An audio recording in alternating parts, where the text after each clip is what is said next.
On se bat contre le décret SOC pour le maintien du RH 77, c'est-à-dire des conditions de travail des cheminots pour l'ensemble des travailleurs du rail, puisqu'avec la libéralisation, il va y avoir des nouvelles entreprises. On veut que tous les travailleurs aient les mêmes droits. Et il s'avère que la lutte pour la défense de ce qu'on appelle chez nous le RH 077 s'inscrit dans la défense du Code du travail et donc contre la loi travail. Concrètement, en grève reconductible, on a fait du 18 mai jusqu'au 18 juin, inclus, soit un mois pile. Et le dernier jour c'était pas le 18 juin, c'était le 17 juin, on a voté l'idée qu'on se remettrait en grève aujourd'hui. Donc on a repris le travail là depuis une semaine. Et à partir d'aujourd'hui, on s'est remis en grève avec une assemblée générale de 90 personnes ce matin, gare de l'Est. Et on a voté la grève pour mardi. Donc mardi 28, on se remet en grève avec de nouveau assemblée générale pour montrer qu'on lâche rien. Je dirais que la principale manière de soutenir, c'est de soutenir le mouvement et c'est donc d'y participer, de faire manifestation. La grève, c'est encore mieux. Après, nous, c'est vrai qu'on a fait des caisses de grève qui marchent plutôt bien. On en a fait dans les manifestations, mais aussi quand on a été rencontrer les usagers en gare.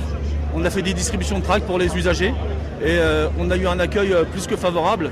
Bien plus favorable que ce qu'on peut entendre le soir à la télévision. Et il y a des gens qui nous ont donné de l'argent, d'où l'idée aussi de populariser cette caisse de grève. Donc on fait la caisse de grève, nous, aller dans des boîtes, dans la rue, etc. Mais je sais qu'il y a aussi des collectes qui sont faits par Internet, par Infocom et CGT Goodyear, qui marchent plutôt bien. Et ils doivent par ailleurs nous rencontrer pour nous donner une partie de cet argent qu'on redistribuera après en fonction du nombre de jours de grève par cheminot. Bon, en fait, depuis le début, on a senti que les gens étaient contre la loi travail. Après, c'est vrai qu'au bout de 3 semaines de grève, quand les gens voyagent dans des conditions vraiment difficiles, c'était plus dur. C'est pour ça que, par exemple, on a pris la décision à l'Assemblée Générale de Paris-Est de lancer une pétition pour la gratuité du pass Navigo pour les mois de mai et juin, avec une pétition en ligne sur change.org qui est à l'appel du comité de mobilisation des cheminots de la gare de l'Est. Et on va notamment demander auprès de nos directions et auprès de la SNCF qu'elle rembourse les passes Navigo pour les usagers mai-juin.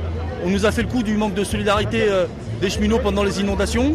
La grève n'a rien à voir avec les inondations, mais s'ils veulent faire un exemple de solidarité, qui commence par rembourser les transports pour la population. Et il faut savoir qu'on se bat tous les jours pour la qualité des transports. On se bat tous les jours pour la sécurité des circulations. Et on considère notamment que la casse du Code du travail à la SNCF est un danger pour les circulations. Demander à des cheminots qui sont en ce qu'on appelle RHR, repos hors résidence, de dormir de suite de nuit en dehors de leur maison pour tirer les trains, pour les contrôler, etc.